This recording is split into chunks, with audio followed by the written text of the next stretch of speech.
এতিয়া গা চা ধুইছে অলপমান ৰেষ্ট ল ৰুমত সোমাই ঘুমাই থাকিবি আকৌ দুপৰীয়া উঠি আহিবি ভালকৈ ৰ'দ পোৱা অলপ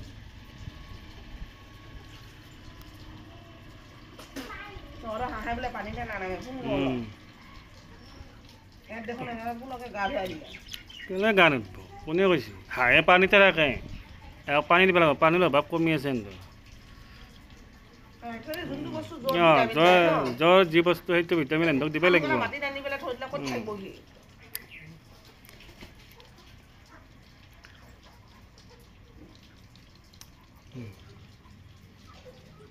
কিমান শান্তি পাইছে চাচোন গা ধুই কেনে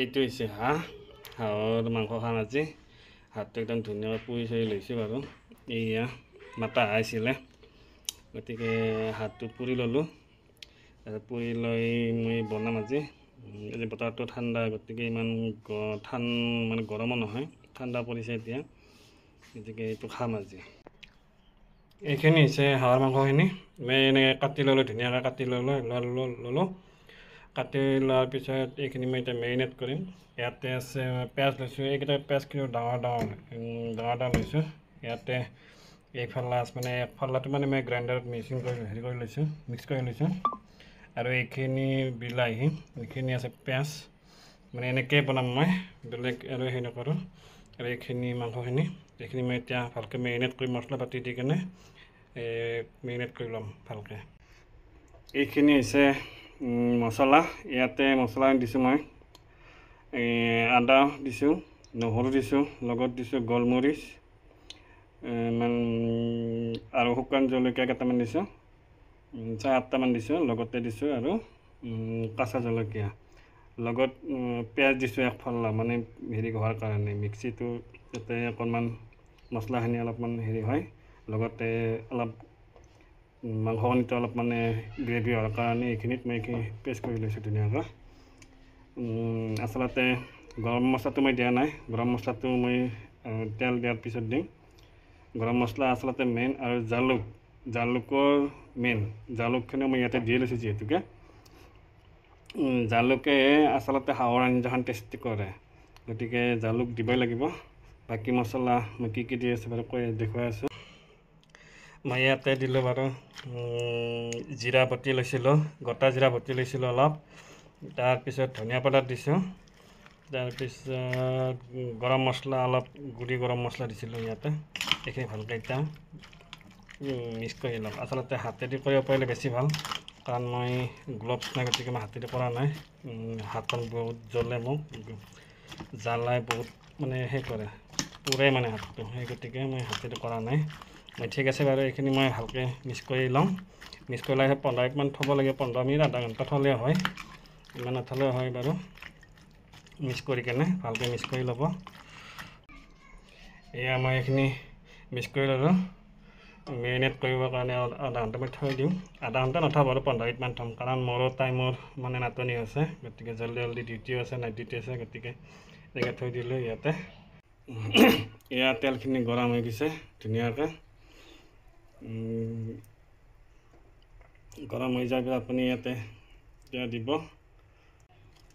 তেজপাত দিয়ক দুটা তাৰপিছত গৰম মছলাখিনি মই এনেকৈ দিম এতিয়াই দিম এইটো হৈছে গৰম মছলাৰ পেকেট এইখিনি এনেকৈ ধুনীয়াকৈ পায় ইয়াতে গৰম মছলা জালুক থাকে জিৰাও থাকে লগতে লং ইলাচিও থাকে গতিকে অকণমান ইয়াতে দি দিয়ক একেলগে এনেকৈ দি দিয়ক গৰম মছলাটো চব গ'ল লগতে আপুনি মাংসখিনি লাহেকৈ এইখিনি মেৰিনেট কৰি থোৱা মাংসখিনি ঢালি দিয়ক ঢালি দি লৰাই দিয়ক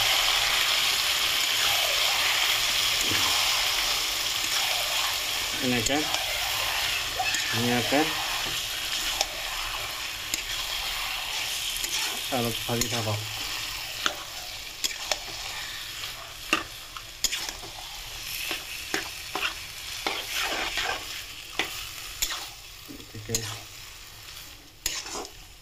গৰম মছলাটো এই গতিকে মই দিছোঁ আগতে তেলতে দিছোঁ, কাৰণ গৰম মছলাটো চেণ্টটো ধুনীয়া চেণ্ট এটা আনে। গতিকে মই হোৱা টাইমত নিদিওঁ, কিছুমানে আকৌ হোৱা টাইমত দিয়ে।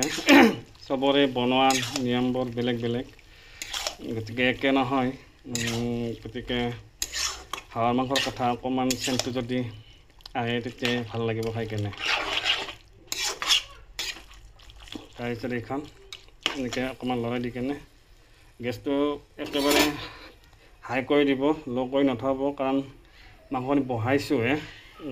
যেতিয়া আদা মানে ভাজা হ'ব তেতিয়া মানে গেছটো লাহে লাহে কমকৈ কৰিলে হ'ল। এতিয়া এইখিনিত ঢাকন দি থওক, এনেকৈ ঢাকন দি থ'লোঁ। এতিয়া ভাজিব দিছোঁ। এতিয়া এইটো গুচাই দিয়ক। ইমান ধুনীয়া কালাৰ এটা আহিছে যে, একদম মানে হাঁহ আৰু মানে হাঁহ বনাইছোঁতো, হাঁহৰ মাংস একেবাৰে কলাই হয় বাৰু। যেতিয়া সেই ভাজা থাকিব নহয়, ভাজি মানে হাঁহৰ মাংসটো কলাই হয়, কিন্তু এইটো কালাৰে আহিছে। অকণমান যদিও হালধি কালাৰ আছে, কিন্তু কলা টাইপ হৈ আছে এতিয়া বৰ্তমান।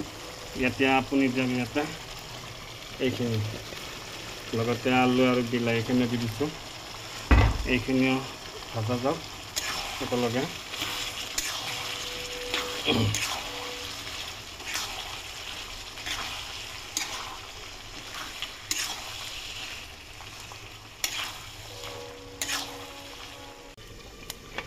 চাওঁ বাৰু এবাৰ কেনেকুৱা হৈছে। একদম মানে ভাজা গৈছে আৰু ধুনীয়া কালাৰ এটা আহিছে। সুগন্ধ একেবাৰে কি গন্ধ, ধুনীয়া স্মেল এটা আহিছে। এয়া গতিকে কেমেৰা মই নিজে কৰি আছোঁ, গতিকে কড়াইটো একেবাৰে লস্তৰ কৰি আছে। গতিকে মই ষ্টেণ্ডডাল ওলোৱা নাই, ষ্টেণ্ডডাল আছিলে বাৰু, সেই গতিকে মানে ষ্টেণ্ডত থোৱা নাই মই। গতিকে নিজে হাতেদি কৰি আছোঁ, হাতেদি মানে আঞ্জাও বনাই আছোঁ। এয়াই আৰু অলপ ভাজা যাব লাগিব। এয়া মানে তেলখিনি মানে শুহু হৈছে, মানে মাংস মানে টানি লৈছে আৰু। এয়া মোৰ মাংসখিনি ধুনীয়াকৈ ভাজা হৈ গ'ল। ইয়াতে মই এতিয়া পানী দিওঁ অলপ, দেখিছেনে ইমান ক'লা হৈছে। আচলতে হাঁহৰ মাংস ক'লাই হয়। গতিকে কিছুমানে এইটো ক'ব পাৰে যে ইমান মাংসখন ইমান কিয় ক'লা হৈ গৈছে, কিন্তু হাঁহৰ মাংস ক'লাই হয়। হাঁহৰ মাংস হওক, খাহীৰ মাংস হওক, পাঠাৰ মাংস হওক, বনালে ক'লাই হয় এইবিলাক মাংস। গতিকে তাত যাতে কোনেও বেয়াকৈ কমেণ্ট নকৰে। সকলোৱে জানে হাঁহৰ মাংস বনালে ক'লা হয় বুলি। গতিকে ইয়াতে মই পানী দিম, ধুনীয়াকৈ ভাজা গৈছে এইখন। মই গৰম পানী আছিলে, মই গৰম পানী দি দিছোঁ। গৰম পানী কৰি ৰাখিছিলোঁ আচলতে।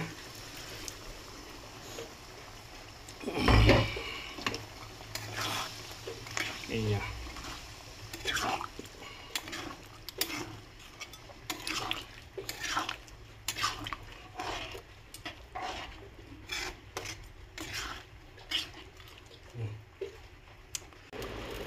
আহকচোন হাঁহৰ কি অৱস্থা হৈছে চাই লওঁ।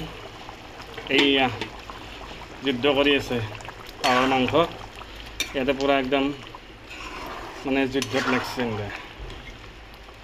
এইয়া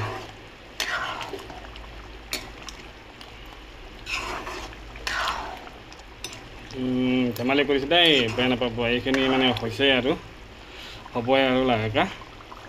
অকণমান আৰু উতলিব দিওঁ, ধুনীয়াকৈ বক বককৈ উতলি আহিছে। একদম গেছ পূৰা হাই কৰি দিব, কমকৈ নিদিব, যিহেতুকে হাঁহৰ মাংস পূৰা পাক হ'ব লাগিবতো। এইখিনি একদম উতল আহিছে।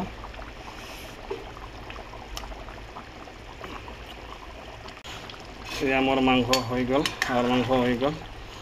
ইয়াতকৈ আৰু বেছি মই সেই নকৰোঁ বাৰু, কাৰণ ইয়াতকৈ পানী বেছি হ'লে খাব অলপ সেই লাগিবতো। গতিকে হাঁহৰ মাংস অলপমান জোলো লাগে, একদম গ্ৰেভিও কৰা নাই, কাৰণ মই এখনেই বনাইছোঁ আঞ্জা। গতিকে চব ধুনীয়া হৈছে। গতিকে যদি এই ভিডিঅ'টো ভাল লাগে তেতিয়া লাইক কৰিব, কমেণ্ট কৰিব, শ্বেয়াৰ নকৰিব, একেবাৰে বেয়া কমেণ্ট একেবাৰে নকৰিব। এৰিছোঁ আজিলৈকে, বাই বাই।